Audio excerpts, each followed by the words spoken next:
I'm working on a complete NICU to home package, mini courses free, what to do step by step for helping your child today. One of the things that I'm now working on as well with the different milestone developments, because again, a lot of professionals and parents weren't expecting a trauma birth baby, a NICU based baby, to work with that and going to home. Why is that a problem? Because with your child, you want what's best and all the information that you need. But what they don't realize is all that might be encompassing going on in the NICU environment. So I have a free mini course on NICU to home. That's already up. Again, that will be in the sign up if you want. I have a NICU to home checklist, which includes how to work with your professionals, your medical team, as well as how to have an emergency bag ready and all of those kind of things, just the basics, and then where for you to start. You really want to start with your newborn movement assessment. Again, it is free. If you need the whole book, that's available on Amazon, but the actual course is free. And then especially too, if your child's had any kind of trauma during the respiratory,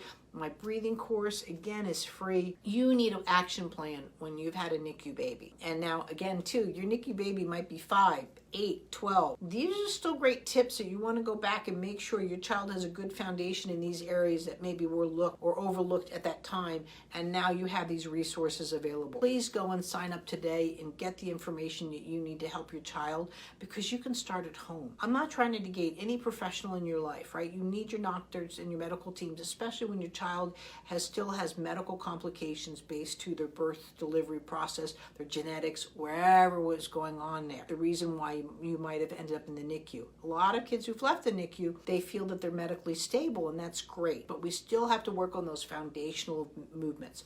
Your life functions, especially when they've been interrupted early on, your breathing, your heart, your balance, all these respiratory things that can go on, circulatory system issues, can impact the way your child's going to develop for life. And you don't want to overlook those things. You want to get on those movements to make them strong. We're not talking about just to a child that has a pulse ox of 98 now. If you had oxygen deprivation at birth and you've been on intubation, there are movements that you need to do to start incorporating, just because maybe your child didn't nurse, wasn't able to due to their medical environment. And these are things you want to really can impact your life, and you want to get on today. If you have any questions beyond that, my group, Movement Lesson for Parents and Practitioner, please go in it and join it, right? And get in there and post your videos so I can specifically help you. Like we just covered all on torticollis. Could be a concern of yours or not, but these are things you want to rule out and make sure that your child is just ready to move into their next level of success, which is the next milestone.